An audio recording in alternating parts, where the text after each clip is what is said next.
안녕하세요. 은혜 갚은 까치, 흥분의 박을 물어다 준 제비 이야기 다 아시죠?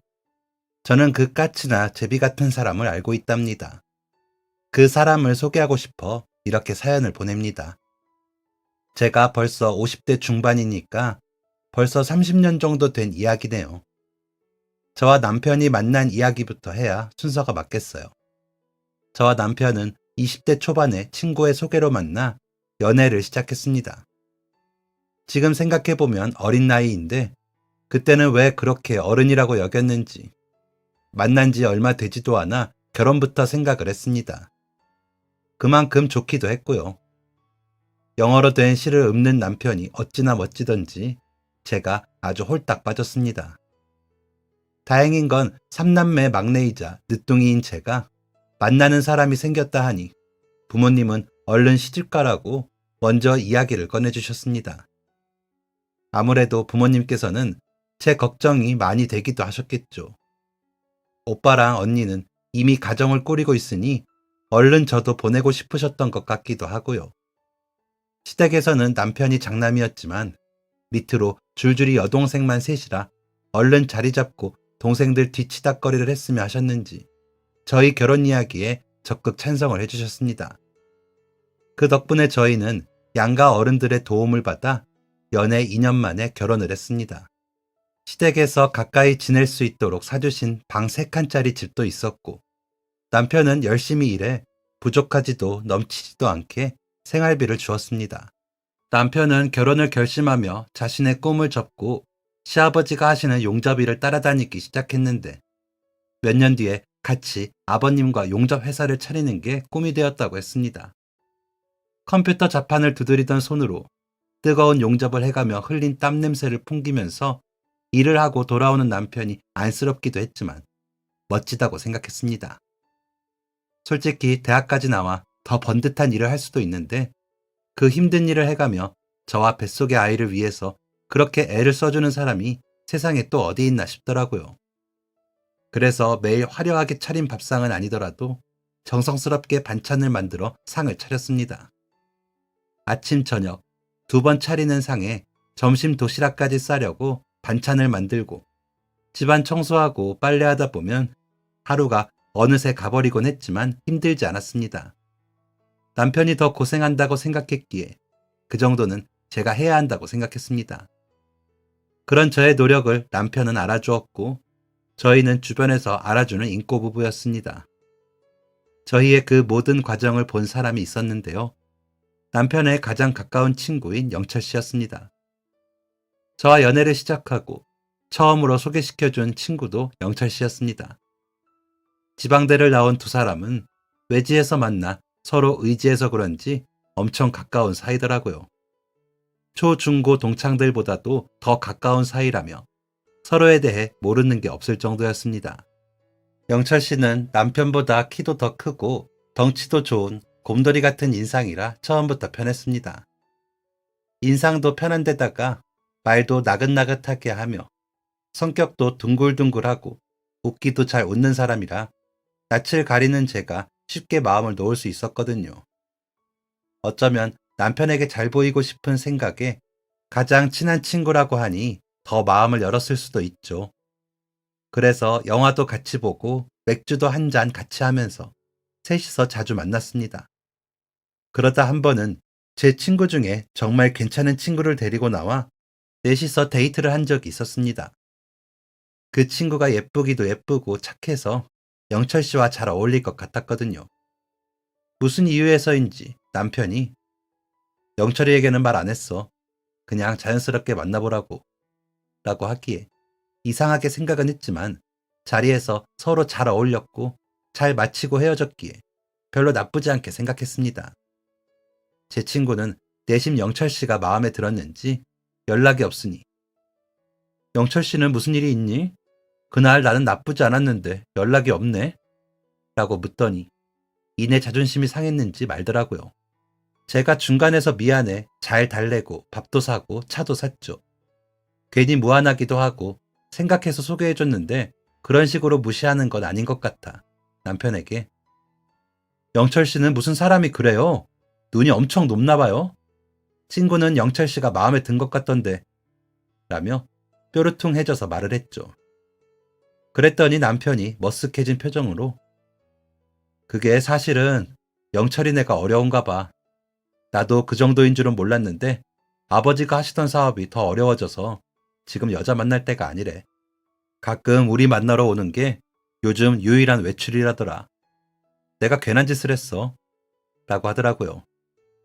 그렇게 듣고 나니 마음이 좀 풀려서 그럼 진작 말을 해주죠.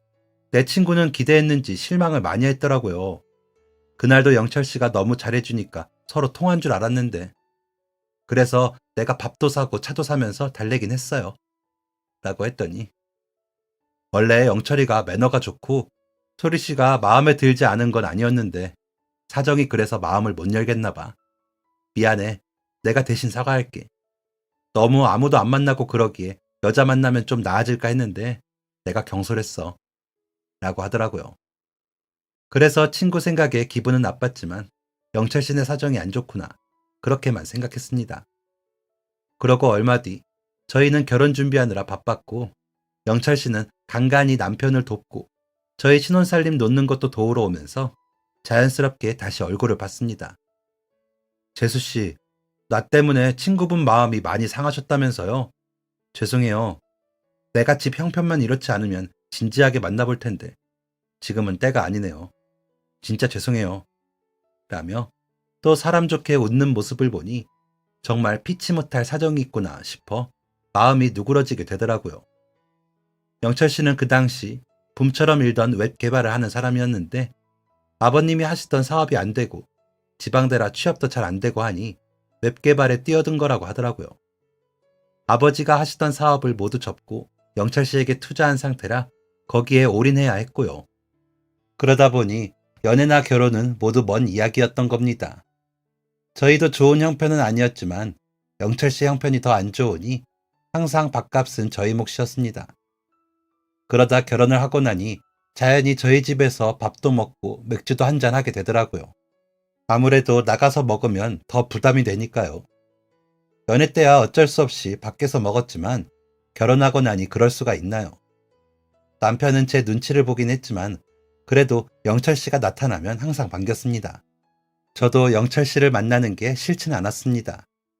영철 씨도 영철 씨지만 남편도 원래는 컴퓨터 공학도였던지라 영철 씨를 통해 그쪽 이야기를 듣는 것을 좋아하더라고요. 자신은 돌아선 길이지만 그쪽 돌아가는 추세나 분위기를 들으며 자신이 예전에 생각했던 아이디어를 이야기하기도 하고요. 영철 씨는 듣다가 좋은 건 좋다고 하기도 하고 별로인 건 야, 너 그쪽으로 잘 갔다 하며 웃기도 했습니다. 영철 씨와 그렇게 대화하는 남편의 눈은 빛이 나고 즐거워 보였습니다. 하지만 가족을 일군 책임이라는 것이 있었는지 그저 마음에 묻어두는 게 느껴졌습니다. 그러다 보니 영철 씨의 발걸음은 원래도 막을 생각도 없었지만 그럴 수도 없었습니다. 딱히 다른 친구들과의 모임을 자주 갖는 남편이 아니었기에 그렇게라도 스트레스를 좀 풀기를 바라기도 했거든요. 저는 대학은 나오지 않았지만 어릴 적부터 친한 친구들이 가까이 살아 종종 만나 수다를 떨고는 했기에 남편의 그 마음을 더 헤아리겠더라고요. 저도 그렇게 친구를 만나 수다를 떨고 나면 기분이 풀리고는 했거든요. 이제와 이야기이지만 무뚝뚝하신 시부모님과 셋이나 되는 시누이는 만만치 않았습니다. 시부모님들보다도 시누이들의 등살에 시달리는 기분이었죠. 때가 되면 왜들 그리 필요한 게 많은지 당연한 듯 요구하는 목소리에 질리더라고요. 그렇다고 비싸거나 부담되는 것들은 아니었지만 시부모님 핑계를 대며 이거 해달라, 이런 건 새언니가 미리 챙겨야 하는 거 아니냐 해가며 수선을 피우고 분위기를 안 좋게 만들기 일쑤였죠. 저에게는 한없이 부드러운 남편은 동생들에게는 그러지 않아. 이놈의 기집애들 어디서 못되게 새언니 괴롭히고 있어? 부모님도 가만히 계시는데 너희가 뭐라고 입을 얹어? 혼나고 싶어? 라며 화를 내주어 그나마 제가 버틸 수 있었습니다. 남편이 한바탕 그러고 나면 시누이들은 잠잠해졌지만 시어머니는 불편한 내색을 하시는 통에 기분이 좀 상할 때도 있었지만 그래도 남편이 제 편이니 참아지더라고요. 시아버님은 남편과 매우 비슷한 분이라 그런 시어머님과 시누이들에게 조용히 무난하게 하자, 유난 떨지 말고 하시다가도 제게 너가 서운해도 시어머니 그러는 건 이해를 좀 해라. 없는 살림에 애를 넷이나 낳고 기르면서 고생이 많아 자식들 위하는 일밖에 모르는 사람이라 그런다. 라며 어머님 편을 들어주시더라고요. 그런 아버님을 보니 우리 남편도 저렇게 나이가 들겠지 싶어 더 참게 되었습니다. 그렇다고 막장 드라마에서 나오는 것처럼 굴거나 그러진 않았기에 참을 수 있기도 했고요. 시집 오기 전에 친정에서는 시누이가 많은 것을 가장 걱정하셨거든요. 게다가 아직 시집도 안 간 손 아래 시누이들이었기에 더 걱정을 하셨던 것 같습니다. 그래서 저도 마음의 준비를 많이 하기도 했습니다. 그런데 점점 시간이 지나고 같이 지낸 시간이 많다 보니 이제는 시누이들이 여럿이라 좋더라고요. 뭐든 뚝딱뚝딱 해치우거든요. 대표적으로 매년 김장 때는 아주 장관입니다. 남편과 아들이 배추 나르고 절이고 씻고 물 빼주면 어머님과 제가 물 빠지는 동안 무채 썰어 양념 만들면 시누이들이 배추에 무치고 통에 척척척 담아 김장 끝이거든요. 어머님이 좀 더 하고 싶다고 하셔도 시누이들이 나서서 엄마, 요즘 누가 그렇게 김치 많이 먹어? 묵은 김치는 먹지도 않는데 고생하고 돈 버리지 말고 먹을 만큼만 해. 라며 말려 일을 훨씬 덜 하곤 하니까요. 지금은 그런데 새색시 때는 아직 낯설고 조금이라도 속상하면 눈물부터 나던 때라 그랬던 것 같습니다. 그런 저를 이해해주고 제 편을 들어준 남편에게 고마울 뿐이죠. 그때는 집안일이라고는 먹는 것밖에 해본 적이 없던 제가 눈치를 얼마나 봤겠어요. 그런 저를 가르치려는 어머님과 할 줄 모른다는 말에 놀란 시누이들 사이에서 기가 죽기도 했고요. 그러다 보니 툭 뱉은 한마디에 상처를 받고 그런 제가 답답하고 얄미우니 괜히 이것저것 핑계를 대며 시자 노릇 하려 했을 거고요. 남편은 또 그런 모습을 보고는 제 편을 든다고 시누이들을 단돌이 하니 악순환이 계속됐던 것 같습니다. 그런데 둘째인 큰 시누이가 시집을 가면서 분위기는 완전히 바뀌게 되었습니다. 시누이 시댁에서 시집살이를 너무 시켜 못 살겠다고 도망쳐온 적이 있었거든요. 아버님은 화가 나셔서 얼굴만 울그락불그락 된 채로 안절부절을 못하셨고 남편은 매부를 붙들고 타이르기 시작했어요. 큰 시누이는 저런 인간 못 믿고 못 산다고 난리고 둘째 시누이와 막내 시누이는 그런 언니를 붙들고 울고요. 저는 그런 큰 시누이 달래며 진땀을 빼고 있는데 큰 시누이가 제 손을 잡더니 내가 언니한테 못되게 한 거 벌 받나 봐요. 셋째랑 막내 너희 언니한테 잘해라. 안 그러면 내 짱 난다. 라며 울더라고요. 심해부는 큰 시누이에게 무릎을 꿇고 싹싹 빌어 겨우 모시듯 돌아갔습니다. 그 후로는 남편의 코치대로 잘했는지 그렇게 친정으로 도망오는 일은 없더라고요. 그러더니 시누이들이 저를 대하는 게 달라져서 점점 가깝게 지내게 되더니 요즘은 전화로 수다도 떨고 집안 대소사 의견도 나누는 사이가 됐습니다. 그렇게 시간은 사람과 사람 사이를 달라지게도 하는 것 같습니다. 영철 씨도 그랬거든요. 제가 만삭이 되었을 때 영철 씨는 저희 집에 좀 더 자주 드나들었습니다. 그때는 왜 그런지 모르고 그저 일이 고되고 힘들어서 마음 풀 곳이 없어 자주 오나 보다 했습니다. 남편이 반기니 저는 그저 열심히 밥상을 차렸죠. 그런데 아무래도 집에 손님이 오면 반찬 하나라도 더 신경을 써야 하니 만삭의 몸으로 힘들기는 하더라고요. 그래서 조금 기색을 비출까 하다가 저는 얼른 그런 마음을 접었습니다. 평소에도 먹성이 좋아 고루 잘 먹던 영철 씨가 밥을 2숟가락 정도 먹더니 아유, 얼마 만에 밥인지 모르겠어요. 요즘 계속 라면만 먹었거든요. 재수 씨 덕에 제 입이 호강합니다. 라며 수저 가득 밥을 퍼서 꿀떡꿀떡 먹는 모습을 보니 차마 기색을 할 수가 없더라고요. 오히려 왜 밥을 안 먹고 라면만 먹었어요? 배고프면 언제든 오세요. 하고 했죠. 그러자 우걱우걱 먹던 수저를 내려놓더니 사실 요즘 대금이 막혀서 집에 생활비를 못 드렸는데 면목이 없어서 갈 수가 있어야죠. 저만 보고 계시는 거 다 아는데. 그런데 훈석이가 전화해서는 자꾸 오라고 해주니 이렇게 염치불구하고 왔어요. 라며 훌쩍이더라고요. 알고 보니 남편이 영철 씨의 사정을 듣고 다른 건 못 보태주고 밥이라도 먹이려고 일부러 불렀더라고요. 그런데 괜히 저한테 미안하니까 말도 못하고 있었고요. 그날 밤, 여보, 영철 씨 많이 어려운 거 왜 말 안 했어? 나 그동안 좀 서운할 뻔했는데. 그런데 그렇게라도 도울 수 있어서 다행이다. 옛날에 영철 씨가 당신 많이 도와줬다며. 라고 했더니 남편은 고마워. 당신 힘든 거 아는데 내가 더 빨리 와서 밥도 챙겨볼게. 미안해. 우리 대학 다닐 때 기숙사에서 만나서 진짜 볼 꼴 못 볼 꼴 다 보고 지냈지. 그러다 내가 진짜 못하는 과목이 있었는데 그걸 영철이가 옆에서 얼마나 도와줬는지 몰라. 그 과목 빵꾸 나면 기숙사에서 쫓겨날 위기였거든. 기숙사에 못 있으면 나가서 자취해야 하는데 그러면 또 돈이 얼마나 들어. 그래서 그때 결심했었어. 이 자식이랑은 평생 간다. 내가 이 은혜는 나중에 꼭 갚는다. 하고. 그래서 그런가 이 자식 어렵다니까 내가 마음이 너무 안 좋은 거야.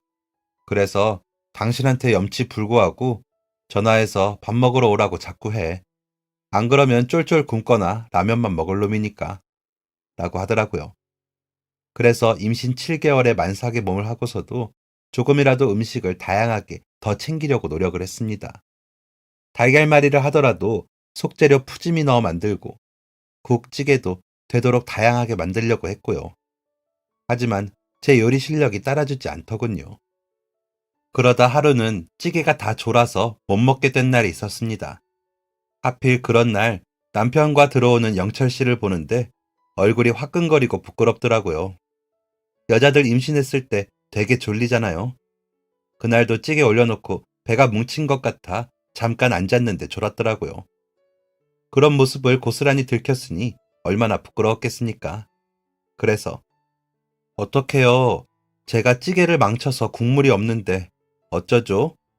라고 했더니 영철 씨는 가방을 뒤적뒤적 하더니 라면을 꺼내더군요. 짜잔, 우리 이 라면 끓여서 먹을까요? 저는 라면이 매일 먹어도 안 질리거든요. 라며 웃는데 어찌나 반갑던지. 그래서 그날은 영철 씨가 가져온 라면을 남편이 끓여서 저녁에 먹었습니다. 남편은 아유, 영철이 덕분에 라면 잘 먹는다. 맛있네. 라며 웃으며 제 눈치를 보는데 저는 아무 상관없었습니다. 날이 쌀쌀해지기 시작해 국물 요리를 해주고 싶었는데 어찌됐건 따뜻한 국물이 있으니 좋더라고요. 막 김장을 할 때라 김치와 함께 먹으니 그 조합도 좋았고요. 무엇보다 영철 씨가 저는 라면도 좋아해요. 앞으로 메뉴에 너무 신경 쓰지 마시고 라면에 말아먹을 밥만 차려주셔도 저는 좋습니다. 밥상 앞에 와서 앉을 수 있는 것만으로도 저는 감사하거든요.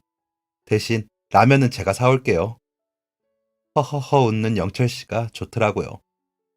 워낙 먹성이 좋아 뭐든 안 남기고 잘 먹는 사람이기도 해서 뭘 해놓으면 밥 차린 보람이 있기도 했고요. 요즘 먹방하는 젊은 사람들처럼 먹는 영철 씨인지라 보기에 너무 좋아 보였습니다. 남편은 입이 좀 짧아 음식이 맛있는 건지 맛이 없는 건지 모르겠더라고요.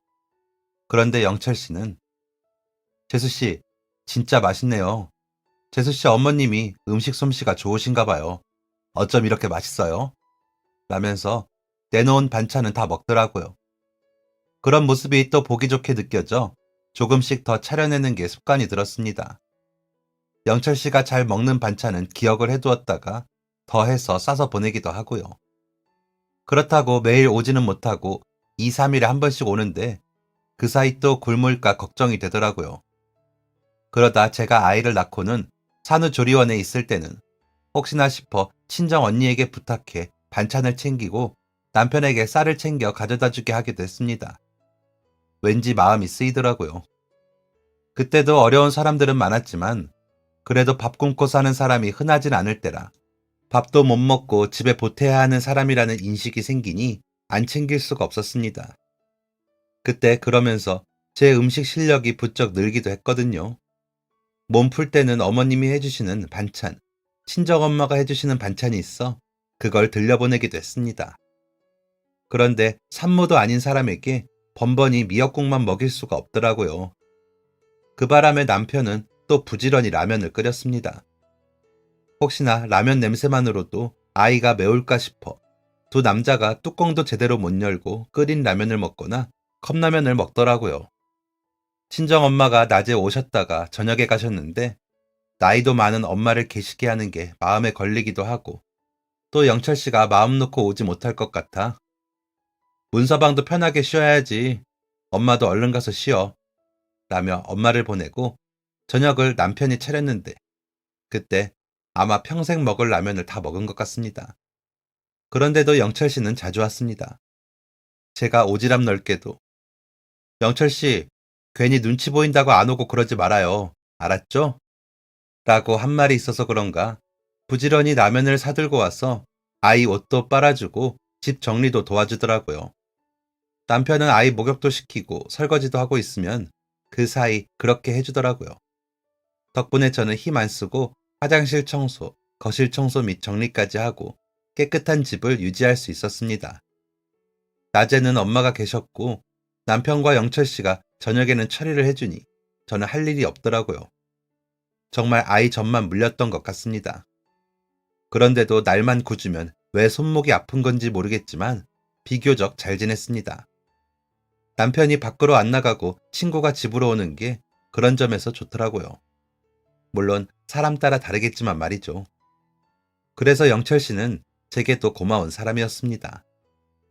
그래서 영철 씨를 더 챙기게 됐고 그러길 한 3년 정도 했던 것 같습니다. 그러던 어느 날 영철 씨가 재수 씨, 나 어쩌면 한동안 못 올 것 같아요. 이번에도 안 되면 진짜 때려쳐야지.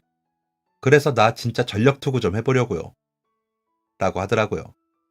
그래서 그래도 중간중간 괜찮았잖아요. 이제 대박 나야죠. 배고프면 언제든지 전화해요. 도시락이라도 싸줄게요. 라고 했죠. 그러더니 정말 영철 씨는 안 보이기 시작했습니다. 사람이 든 자리는 몰라도 난 자리는 안다고 남편도 저도 어딘가 허전한 느낌까지 받았지만 그래도 영철 씨가 잘 되길 바랐습니다. 그러는 사이 저희 집에 변화가 생겼습니다. 아이가 태어나고 얼마 뒤 남편은 그간 애쓰며 바라던 대로 아버님과 작은 용접 회사를 차렸습니다. 작은 회사였지만 저희에게는 천군만마 같은 회사였습니다. 장비를 사느라 집을 담보로 대출도 좀 받고 아버님과 어머님의 노후 자금도 들어갔죠. 아버님께서 그쪽 일을 오래 하고 계셨고 남편의 평판도 나쁘지 않은지 일도 꾸준히 들어온다고 하더니 남편은 바빠졌습니다. 그러다 제법 큰 회사와 거의 독점하듯이 일을 하게 되었다면서 기술자들을 더 초빙을 해서 모셔오듯 하며 투자를 더 하더라고요. 그래야 일의 양을 다 마칠 수 있을 것 같다면서 양도 양인데 질도 좋아야 하니까 인건비 아까워하다가 더 큰 걸 놓칠 수 없지 라고 하기에 그런가 보다 했습니다. 저는 회사 일을 잘 모르기도 했고 결혼 전에 해본 일이라고는 고등학교 졸업하고 3년 정도 일한 게 다이다 보니 대학도 나오고 오래 일한 남편과 아버님이 더 잘 알고 알아서 하시겠지 하는 생각이 있었기에 한치의 걱정도 하지 않았습니다. 회사를 차린 후로 남편은 전에 받던 월급보다 수입이 2배나 더 늘었고 그만큼 열심히 하고 있다는 것을 알았기 때문에 믿기도 믿었죠. 영철 씨도 얼른 형편이 좋아지길 바랄 뿐이었고요. 그렇게 각자 바빠진 친구들은 전처럼 만나지 못했고 통화도 힘들다고 했습니다. 저는 저대로 아이가 한창 자랄 때니 아이 신경 쓰느라 정신 없었고요. 큰아이가 딸아이인데 입이 짧고 예민해서 제가 일일이 해주지 않으면 울기만 하더라고요. 그러는 통에 제가 곁에 없이는 아무것도 하지 않으려고 해 제가 좀 애를 먹었습니다. 아이를 재울 때까지 저는 항상 초긴장 상태였죠. 친정 식구들은 그런 저를 보며 유난 떨지 말고 아이 키워라. 너는 너무 떠받들면서 키워서 걱정이야. 라고 하셨고 시댁에서는 첫손 주고 조카라 그런지 오매불망 저희 아이에게 맞춰주시더라고요. 그렇게 매일을 바쁘게 살다 보면 좋은 일만 생기는 줄 알았습니다.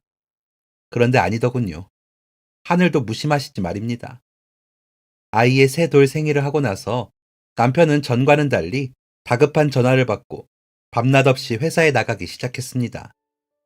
그저 남편의 일이 바쁜 줄로만 알았고 저러다 건강을 해치지는 않을까 그런 걱정만 했습니다. 아무래도 아버님도 믿었기에 회사가 탄탄하고 내실이 있다는 주변의 평까지 더해졌으니 더 바빠지고 잘 될 거라는 생각만 했죠. 하지만 시련은 갑자기 한꺼번에 감당하기 힘들 만큼 오더군요. 남편이 정신없이 지내던 어느 날 남편이 전화를 해 당신 지금 짐 대충 싸서 우리 딸이랑 친정에 좀 가 있어. 가서 며칠만 지내고 와. 라고 하더라고요. 그래서 별 대수롭지 않게 왜? 나도 이제는 우리 집이 편한데 우리 선미도 낯선 곳에서 잘 못 자잖아. 무슨 일이야? 라며 묻는 제 대답에 남편은 좀 복잡한 일이 생겨서 그래. 내가 다녀오면 다 설명해 줄게. 아기가 놀라거나 다칠까봐 그래. 라고 말하는 남편의 목소리는 부들부들 떨고 있더라고요. 그래서 알았어요. 밥은 먹었어요? 라고 물었더니 응, 나중에 이야기해 줄게. 라며 전화를 끊더군요. 얼른 짐을 챙겼습니다. 대부분이 아이 짐이었지만 그래도 서두르느라 많이 가져가지는 못했습니다. 친정 부모님께서는 갑자기 들이닥친 저와 아이를 보며 놀라셨지만 사정을 말씀드리니 이내 이해해 주시더라고요. 시댁으로 갈 수도 있었는데 친정으로 가라고 한 것을 보면 분명히 일이 안 좋게 흘러가는 것 같아 불안했습니다. 그러고는 며칠을 남편은 연락이 되지 않았고 그러다 보니 저도 참지 못했습니다. 며칠을 그렇게 전전긍긍하고 있었는데도 연락이 없어 저는 일단 집에 다니러 일어나 아이는 친정 부모님께 맡기고 저희 집으로 향했습니다. 집에 들어섰다가 저는 까무러치는 줄 알았습니다. 집안 곳곳에 붉은 딱지가 붙어 있는 게 보이는데 이게 뭔가 싶다가 너무 놀랍더라고요. 저는 회사로 향했습니다. 혹시나 싶어 이런저런 사정들을 생각해보며 갔습니다. 아주 절망적이지만 않기를 바랐죠. 하지만 회사는 엄청난 위기에 빠져 있더라고요. 큰 회사를 믿고 그 회사에서 나오는 일 위주로 먼저 일을 하다 보니 다른 거래처는 끊고 큰 회사에 의지해 일을 했었다고 하더라고요. 그런데 그 큰 회사가 일을 줄이더니 갑자기 자체적으로 용접 파트가 생겼다며 스스로 일을 해결할 수 있게 되자 갑자기 저희 회사와 제휴를 끊었다는 겁니다. 그 바람에 각종 돈줄이 다 막혔고 그래서 대출도 연체가 되다 보니 저희 집에 차압이 들어온 것이고요. 분하고 어려울 수는 있지만 있을 수 있는 일이었습니다. 최악의 경우가 나타난 것이었죠. 남편과 아버님께서는 작은 희망의 불씨도 놓친 사람처럼 멍해지더라고요. 어머님도 이 문제를 어떻게 헤쳐나가야 할지 걱정이 많으시고요. 그렇게 저희에게 끔찍한 일주일이 지났습니다. 그러는 사이 저도 모르게 빚은 더 커지고 있더라고요. 저희는 어쩔 수 없이 최종 부도 처리가 되고 말았습니다. 그 큰 회사만 원망할 수만도 없는 일이었습니다. 그렇다고 최선을 다한 남편과 아버님을 비난할 수도 없었습니다. 그저 닥친 상황을 어떻게든 이겨내는 수밖에 없었습니다. 하지만 남편은 너무 놀란 탓인지 무기력하고 의욕이 없었습니다. 아버님도 마찬가지였고요. 그 바람에 어머님과 저는 집도 비워져야 하는 상황에서 정리를 하느라 혼란스러웠습니다. 시집간 시누이들은 저희를 도울 만큼의 형편이 되지 않았고 저희 친정에서는 급한 대로 아이와 저만이라도 와서 지내라고 하셨습니다. 하지만 모든 걸 내려놓은 듯한 남편을 두고 저만 아이와 빠져나갈 수는 없는 일이었습니다. 어머님께서는 그래도 어쩌니 애라도 좀 편하게 지내야지 라고 하셨지만 도저히 그렇게는 못 지내겠더라고요. 그래서 남편에게 처음으로 화를 내며 정신 차려. 이럴수록 더 정신 차리고 애랑 나를 지켜야지 뭐 하는 거야. 지방에 알아보면 아버님이랑 당신처럼 기술 있는 사람 구하는 데 있을 거야. 내가 그동안 모아놨던 돈으로 월세라도 얻어서 내려가자. 거기서 다시 시작하면 돼. 라며 설득을 했습니다. 그런 저를 가만히 보던 남편은 갑자기 흐흑 소리를 내며 울더니 당신은 나 원망 안 해? 라고 묻더군요. 그래서 원망한다고 회사가 다시 살아나? 원망하고 그럴 시간에 얼른 해결부터 하는 게 급해. 얼른 정신이나 차려. 라고 해버렸습니다. 남편은 그 말에 더 울더군요. 그러더니 얼마 뒤 일어나 여기저기 전화도 해보고 메모도 하고 하더니 나갔다가 오더라고요. 그러더니 아버지랑 나 일자리 구했어 라며 제 손을 꼭 잡더라고요. 그러더니 미안해.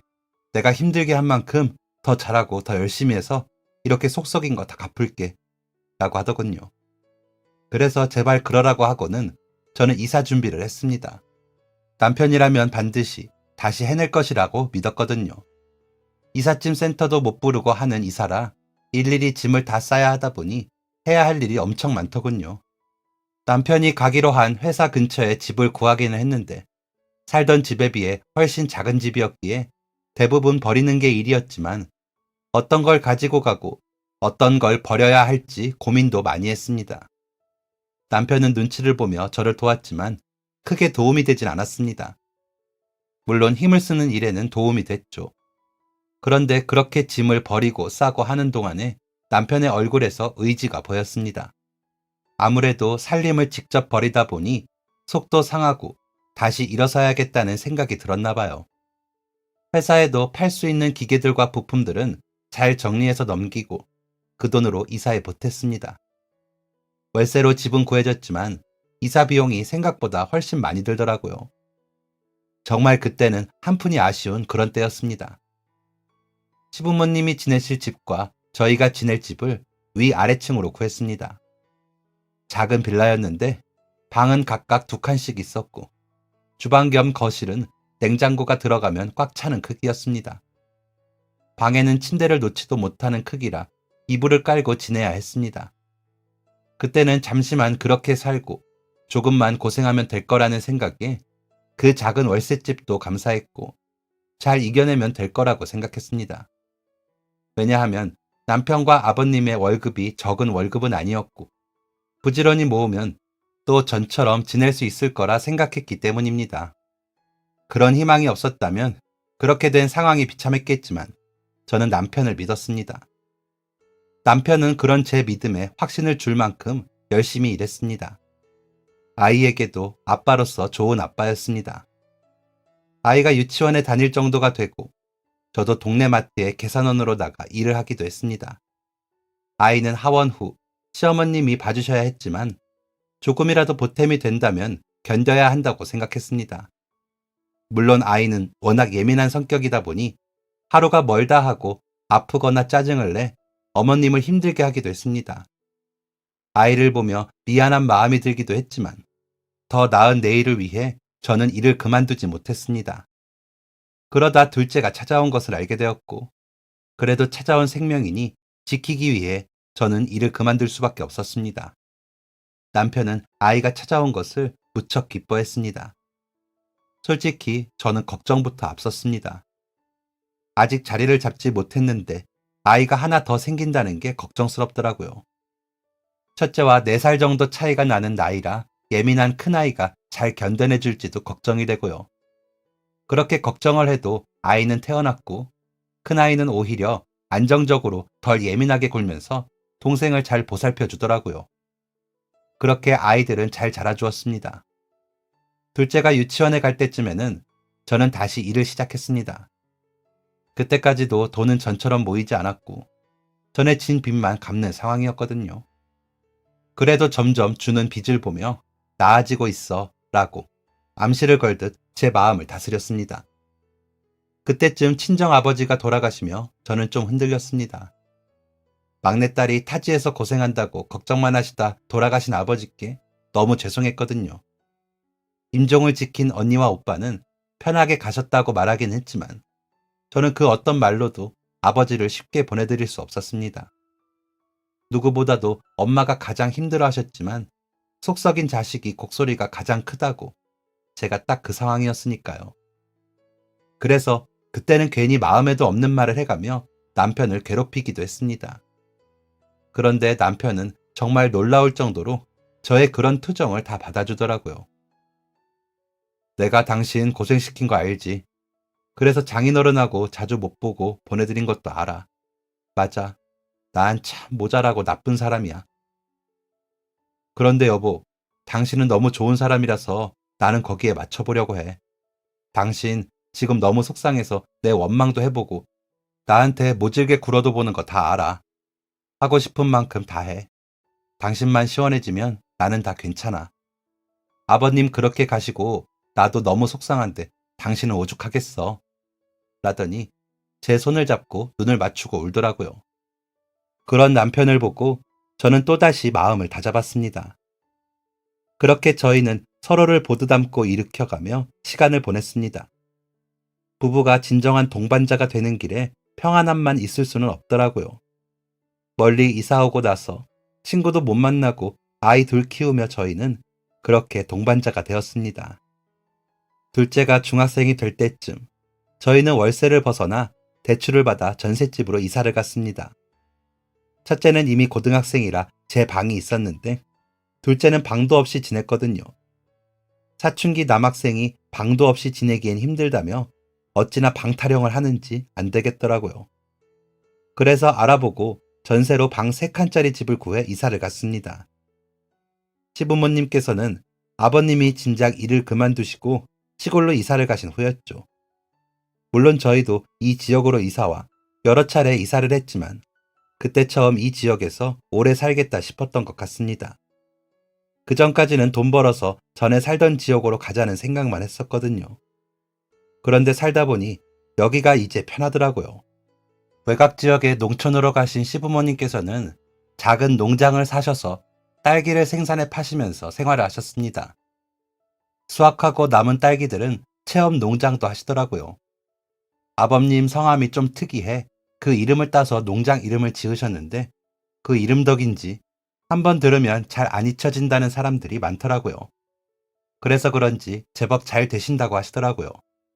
아버님께서는 내가 얼른 돈 벌어서 우리 노후 준비해놓고 너희 빚 갚아줄 테니까 조금만 고생해라 라고 하시곤 하셨는데 말씀만이어도 감사했습니다.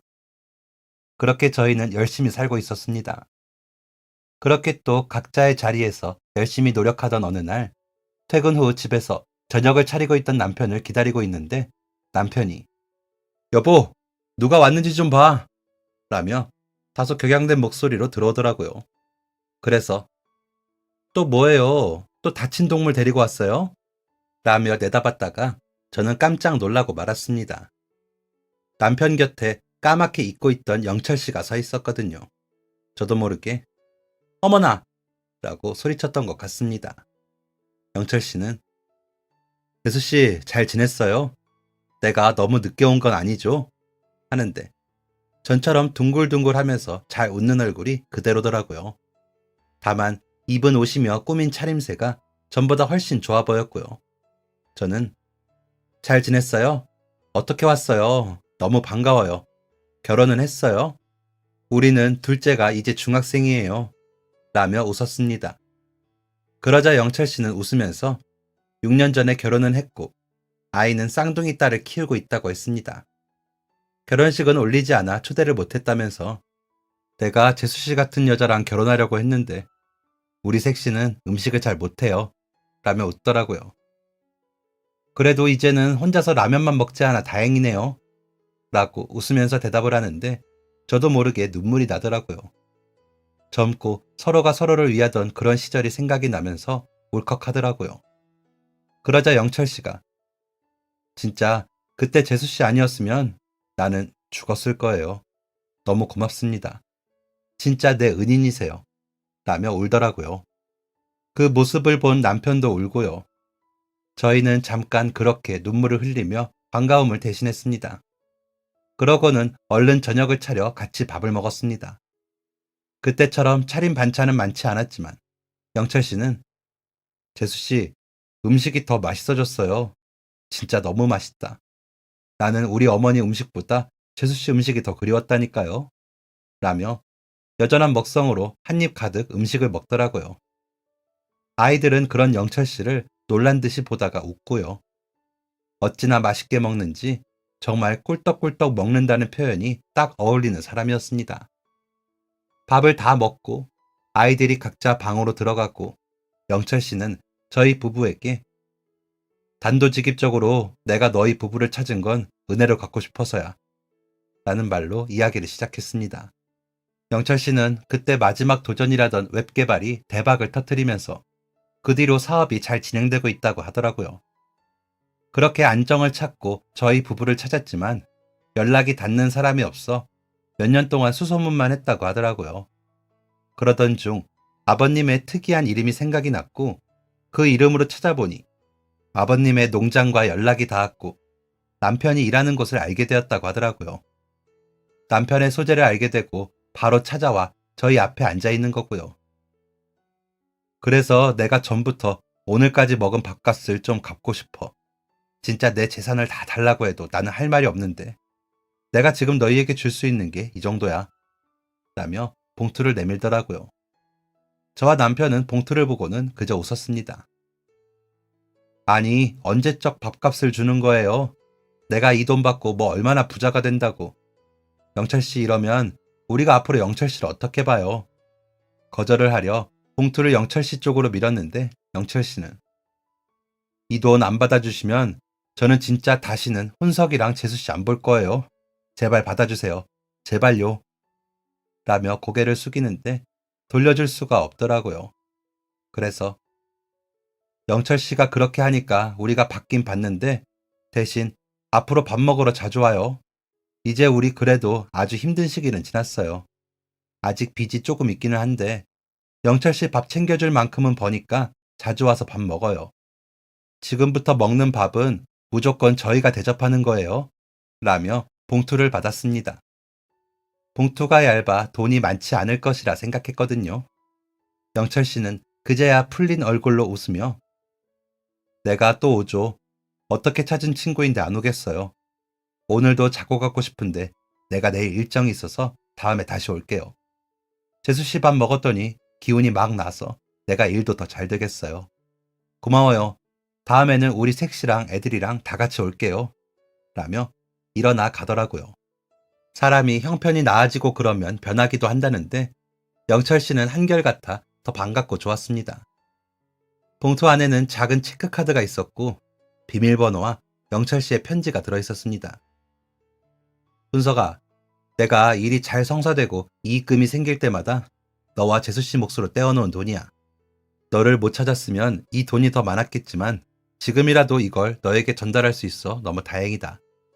나는 너 같은 친구가 있어서 너무 행복하다. 정말 너처럼 다른 사람을 도울 수 있는 사람이 어디 있겠니? 세상을 살아보니 그건 더 힘들더라. 앞으로도 자주 보자. 라는 메시지에 저와 남편은 웃었습니다. 그리고 남편은 체크카드를 저에게 주며 이건 당신이 해. 영철이 밥 차리느라 고생한 건 당신이니까. 라고는 잠자리로 가더라고요. 잘 뒀다가 영철 씨 온다 그럴 때 장 보는 데 써야겠다. 라며 지갑에 넣었습니다. 그리고 다음날 출근하는 길에 체크카드를 확인해 봤습니다. 금액이 궁금하긴 했거든요. 금액을 확인하다가 저는 그 자리에서 소리를 지를 뻔했습니다. 갑자기 가슴이 뛰고 죄를 지은 사람 마냥 주변을 둘러보게 되더군요. 얼른 카드를 챙겨 은행을 나오면서 남편에게 전화를 했습니다. 여보, 영철 씨한테 전화해서 이거 카드 가져가라 그래.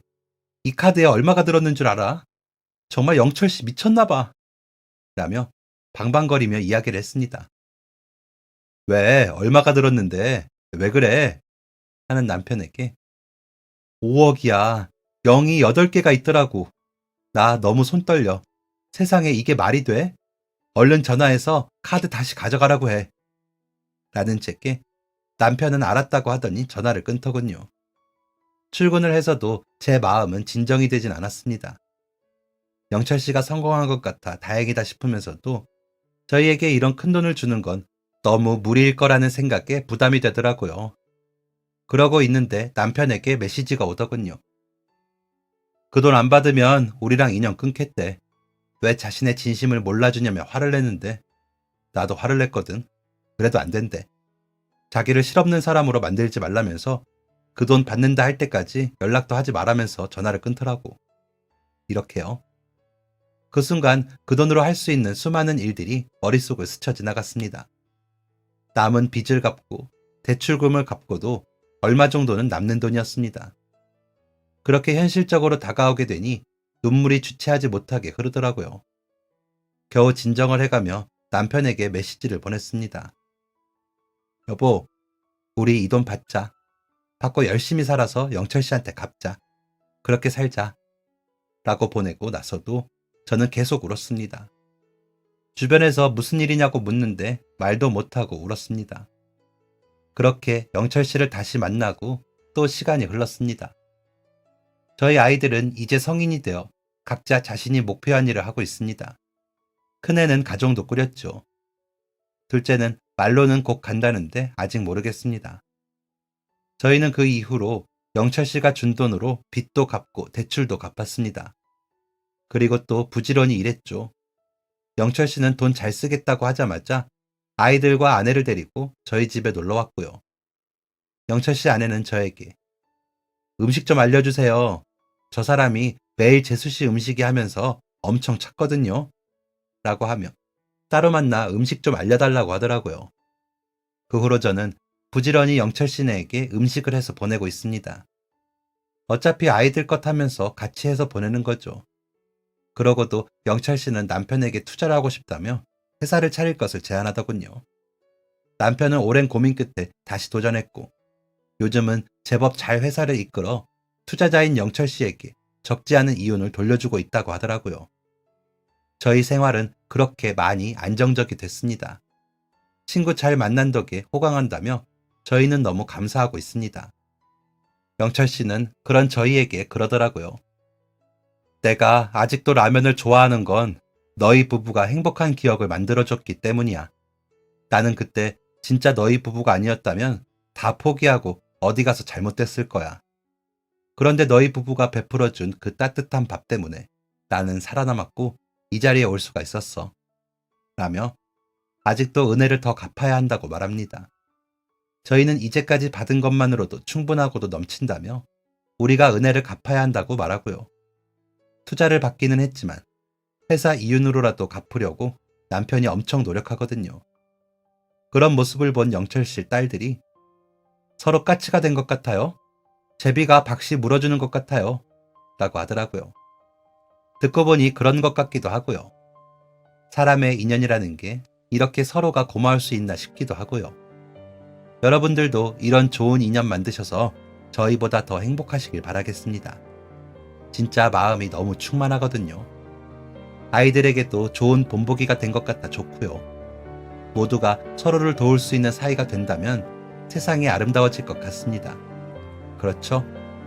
아름다운 세상에서 모두가 행복하길 바라며 글 마칩니다. 행복하세요.